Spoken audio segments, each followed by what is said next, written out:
수강생 여러분 안녕하세요. 이번 시간은 문중사당과 공동의 조상에 대해 살펴보겠습니다. 어떤가요? 지난 시간에 살펴본 것처럼 5대를 넘어선 조상을 위해 시제를 올린다는 것이 매우 다양한 파급 효과를 만들고 있다는 것이 느껴지시나요? 만약 종법에서 규정한 것처럼 4대 이내의 조상에게만 기제사와 차례를 올리고 그것을 넘어서는 조상에 대한 제사가 사라졌다면 이러한 양상은 생기지 않았을 것입니다. 이는 영원히 이어지는 대종의 경우에도 마찬가지인데 대종의 장남, 즉 종손도 4대의 조상에 대한 기제사와 시조나 불천이 조상에 대한 기제사만 올리면 되었던 것입니다. 하지만 한국에서 조상에 대한 제사는 5대가 넘어가도 계속 제사를 올리게 되는 독특한 형태를 갖추게 되었습니다. 바로 시제라는 형식을 통해서 말입니다. 20세기에 이르면 중시조에서 여러분들의 돌아가신 가까운 친족, 할아버지, 할머니까지 계보를 연결해주는 모든 조상에게 제사를 올려야 하는 상황이 벌어지게 됩니다. 이렇게 조상이 많아진다면 자연히 문제가 생길 겁니다. 일단 제사가 너무 많아졌지 않습니까? 앞서 말씀드렸지만 기본적으로 시제는 돌아가신 분이 묻혀있는 선산에서 올렸습니다. 그런데 조상이 많아지면 조상이 묻혀있는 선산의 범위가 점점 커질 겁니다. 진도군 단위의 종중이 결성되면 심지어 몇 시간을 걸어가야 갈 수 있을 정도로 묘가 떨어져 있기도 할 겁니다. 이렇게 그분들의 선산을 한 곳씩 돌아봐야 하기에 조상이 많을수록 그 시간이 오래 걸리게 되겠죠. 그러다 보니 20세기 초에 이르면 중시조 이하의 중요한 조상들을 함께 별묘에 모시고 제사를 지내는 양상이 나타납니다. 다시 서울대 인류학과 이도정 박사가 연구한 전라남도 진도 사례와 분석 결과를 가져와 살펴보도록 하겠습니다. 앞서 이 지역 밀양박 씨들은 1804년 중요한 조상인 박신문을 위해 별묘를 만들어서 제사를 올렸습니다. 그러던 것이 20세기 초에는 박신문을 포함해서 그의 고손자이자 진도로 입도하여 들어온 박용에 이르는 계보상의 조상들을 함께 별묘에 모시고 제사를 지내게 된 것입니다. 점차 불천이 조상만이 아니라 중요한 조상들을 하나의 사당에 함께 모시는 것이 이때부터 나타나기 시작합니다. 앞서 영남 지역의 경우에는 자신의 조상을 유불천이나 사불천이로 만들어 별묘에 모셨다면 호남 지역 중 진도에서는 별묘를 종중이나 족계의 사당으로 여겼고 이를 사우라고도 불렀습니다. 보시는 통계는 20세기 이후 전라남도 진도에서 사당이 얼마나 증가하는 것을 보여주는 표입니다. 표를 보시면 19세기까지 진도에서 12개의 사후가 있었습니다. 그것이 식민지기에도 계속 늘어나서 이제는 1970년대에 이르면 정말 급격하게 늘어나기 시작합니다. 앞서 말했던 종중이나 족계에서 사후를 만드는 것이 1900년대 내내 이루어졌고 그것이 1990년대에는 58개의 사후를 건립할 정도로 급격히 늘어난 것을 볼 수 있습니다. 유교국가였던 조선이 멸망하고 한참 뒤인 20세기 후반까지도 더 강력하게 나타났던 것입니다. 그렇다면 20세기 후반 들어 왜 이렇게 점점 더 많은 사후를 지었던 것일까요? 사실 1970년대 이후의 급격한 증가는 당시의 사회적 변화가 의례 형식에 영향을 미쳤음을 보여주는 것이라고 할 수 있습니다.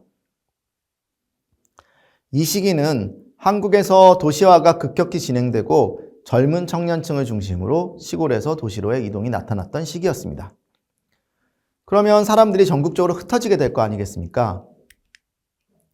시제는 선산에 가서 지내는데 여러 선산에 다니면서 시제를 지내려면 하루 만에 지내지 못하기 때문입니다. 예를 들어 내 고향이 전라남도 진도라고 해봅시다. 조상의 선산이 4곳에 흩어져 있는데 각각 다른 날의 시제를 지내려면 진도에 여러 차례 내려가야 할 겁니다. 하지만 도시에서의 생활도 바쁠 테니 아예 시제에 못 가는 경우가 늘어날 겁니다. 이런 상황에 이르게 되자 사람들이 사후에 관심을 갖게 됩니다. 선산에서 시제를 지내려면 흩어진 여러 선산을 찾아다녀야 하지만 모든 조상들의 위패를 한 곳에 모은다면 어떻게 될까요? 하루에 자손들이 모두 모여서 시제를 드릴 수 있게 되겠죠. 하지만 이렇게 되면 사후를 만들어야 하니 돈이 많이 필요할 겁니다.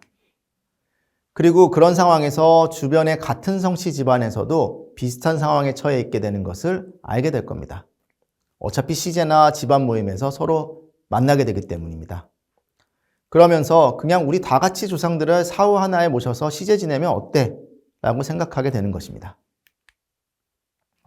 그래서 원래 시제는 내 직계조상의 선산을 찾아가서 올리는 것이었는데 진도의 경우에는 주로 1980년대 이후 서울 경기 지역에서는 1970년대경에는 일정한 대수의 조상을 한 곳에 모두 모아서 그 자손들이 시제를 함께 올리는 방식을 택하게 됩니다. 여기 모신 조상은 직계조상이 아니라도 함께 모셔진다는 점에서 공동의 조상이라고 할 수 있게 되는 것이고 여럿으로 나뉘었던 시제를 하나로 모았다는 점에서 시제의 공동화라고 표현할 수 있게 되는 것입니다. 사실 19세기까지만 해도 이러한 사후는 공을 세운 윗대 조상에게 만들어 드릴 수 있는 특별한 장소였습니다. 하지만 20세기 후반에 급격히 늘어난 사후는 어떨까요? 이때에는 전혀 다른 의미가 부여됩니다.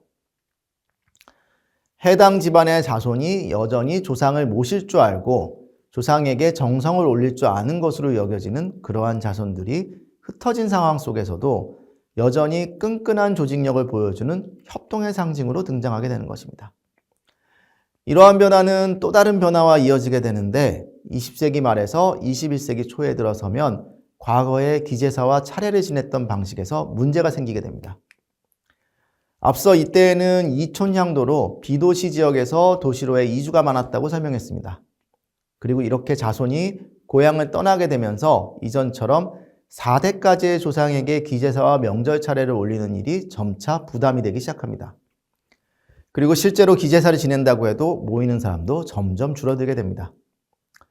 이전에 마을에서 올리는 기제사는 가까운 친족만 모이는 것이 아니라 마을 사람들도 찾아오면서 일종의 작은 잔치와 같은 성격도 가졌습니다. 그런데 도시로 옮겨간 자손들이 기제사를 올리게 되면 어떻게 될까요? 당연히 기제사를 위해 모이는 사람은 줄어서 점차 직계자손 중심으로 축소되고 먼 친족의 제사를 찾아가는 일도 점차 사라집니다. 그리고 4대까지 조상에게 1년에 양쪽 부모에게 최소 8회의 기제사, 여기에 각각 2차례의 차례와 시제를 지내는 일은 이걸 감당해야 했던 여성, 즉 며느리에게는 재앙이 되었습니다.